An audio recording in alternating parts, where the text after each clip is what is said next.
শাকিব খানের আগামী রোজার ঈদের ছবি কি, আগামী কুরবানি ঈদের ছবি কি, এগুলো নিয়ে চলছে জল্পনা কল্পনা। আমরা কতদিন একটা খবর পেয়েছিলাম যে বাংলাদেশ চলচ্চিত্র প্রদর্শক সমিতি মানে সিনেমা হলের যারা মালিক তারা শাকিব খানের সাথে বসছে এবং শাকিব খান বলেছে আমি বছরে আরো দুটো ছবি দেবো দুই ঈদের বাইরে।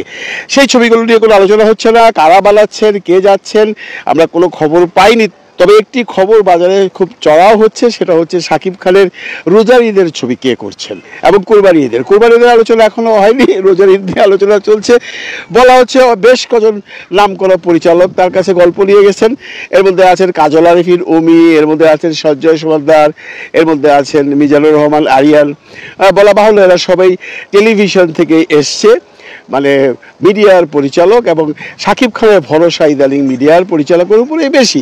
সেটা আমরা বরবাদের ডিরেক্টর হৃদয়কে দিয়ে একটা রেজাল্ট পেয়েছি, রায়ান রাফি মিডিয়া থেকে ছিল, রায়ান রাফি দিয়ে রেজাল্ট পেয়েছি, হিমেল আশরাফকে দিয়ে রেজাল্ট পেয়েছি। তো শাকিব খানের ভরসা অবভিয়াসলি তাদের উপরেই থাকবে। আর মেইন স্ট্রিমের যারা পরিচালক তারা তো কেউ এই মুহূর্তে সিনেমা বানাচ্ছে না, তাদের কাছে প্রডিউসারও নেই। তারা যে সমস্ত প্রডিউসার ছিলেন তারা এত বড় বাজেটের ছবি বানাবার মতো ফিনান্সিয়াল ক্যাপাবিলিটি তাদের নেই।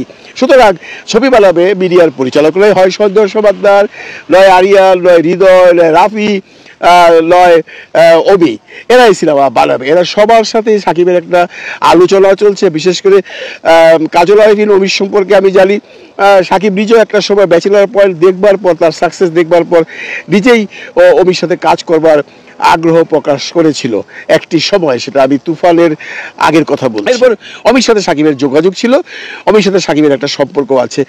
এখন মূল প্রশ্ন আসছে যে তাহলে হৃদয়ের কি হবে? আমরা জানি এই যে যে ছবিটা বানিয়েছিল বরবাদের প্রডিউসার সুমি ম্যাডাম, উনি তৈরি হচ্ছেন রোজার ঈদের জন্য, এবং উনি এও বলেছিলেন যে উনি রোজার ঈদের বাইরেও একটি সিনেমা করবেন।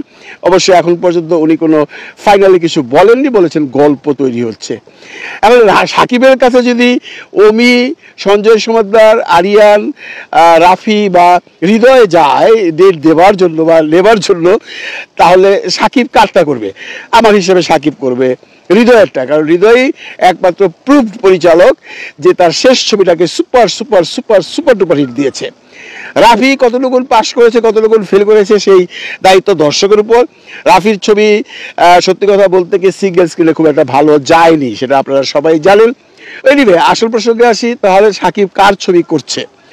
সঞ্জয় সমাদ্দারের, এটা অমির, না আরিয়ানের, না হৃদয়ের, না রাফির? রাফির অবশ্য প্ল্যান নেই। রাফির তার তার তার অতীতের কথা অনুযায়ী যেটা বুঝেছি, সে সিনেমা করবে কোরবানি ঈদের জন্য যদি করেন বা কোনো প্রডিউসার করে। কিন্তু হৃদয়ের প্রডিউসার তো বলেছিল করবে এই ঈদে, মানে রোজার ঈদে, যেটা এখনো 7 মাস বাকি আছে, ওরা হয়তো প্রিপারেশন নিচ্ছে। তাহলে শেষ পর্যন্ত যে কনক্লুশনে পৌঁছলাম সেটা হলো সাকিবের ছবি শুধু ঈদের জন্যই, সিনেমা হলের চালাবার জন্যই এই প্রডিউসার ডিরেক্টররা সাকিবের পিছনে ছুটছে বা সাকিবকে গল্প শোনাচ্ছে বা সাকিবের সাথে আলোচনা করছে। ঈদ ব্যতীত কোনো সিনেমা হচ্ছে কিনা সেই খবর এখন অবধি আমরা পাইনি। কেউ বলেনি যে আমি সাকিবের একটি সিনেমা বানাবো সেটা ঈদের বাইরে রিলিজ হবে। বরবাদের প্রডিউসার সুমি ম্যাডামে যদি ঈদের বাইরে ছবি না বানায়, তাহলে আমার মনে হয় না আর অন্য কোনো প্রডিউসার এই ঈদের বাইরে সিনেমা বানাবে সাকিবকে নিয়ে। আমাদের সেই বসেই থাকতে হবে দুটো ঈদের জন্য। ঈদের জন্য কারাকারি ঈদ ছাড়া কোনো প্রডিউসার ডিরেক্টর সাকিবের কাছে এখনও যাচ্ছে না। তবে আমরা আশা করব ঈদের বাইরেও দুই একজন পরিচালক প্রযোজক সাকিবের দ্বারে যাক, সাকিব সিনেমা করুক। যেহেতু সাকিব বলেই দিয়েছিল যে আমি ঈদের বাইরে যে ছবিটা করব সেটা রিমুনারেশন ঈদের রিমুনারেশনের মতো নেবো না। সুতরাং এখানে একটা কথা গ্যারান্টি দেওয়াই যায় যে যে কস্টিং দিয়ে ঈদের সিনেমা আপনি বানাবেন সেই কস্টিং আপনার ঈদের বাইরের ছবিতে লাগবে না। কাজে রিস্ক নেওয়া যায়। এখন বিড়ালের গলায় ঘন্টা বাঁধবে কে, এটাই প্রশ্ন থেকে গেল।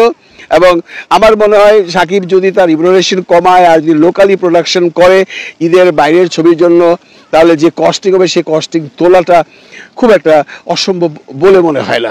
তবে এখানে একটা কথা থেকেই যায়, সাকিবের ছবি দেখতে দেখতে সাকিবের শেষ 3টে ছবির কথাই বলি আমি, বিশেষ করে তুফান, বরবাদ এবং তাণ্ডব। এই ছবিগুলো দেখার পর মানুষের আউটলুক অনেক ব্রড হয়ে গেছে, অনেক ব্রড হয়ে গেছে। সবাই এখন গর্জিয়াস চায়, ভারতীয় নায়িকা চায়, বিভিন্ন লোকেশন চায়, তামিলের ফাইটার চায়, তামিলের অ্যাকশন ডিরেক্টর চায়, তেলেগুর থেকে সেই কোরিওগ্রাফার চায়। এগুলো করতে গেলে ঈদের বাইরের ছবিতে এগুলো করতে গেলে কস্টিং কিন্তু ঈদের সমানই পড়ে যাবে। তো ঈদের সমান যদি কোনো ছবি কস্টিং পড়ে তাহলে সে কেন ঈদের বাইরে সিনেমা রিলিজ করবে? এটা ভাববার বিষয়।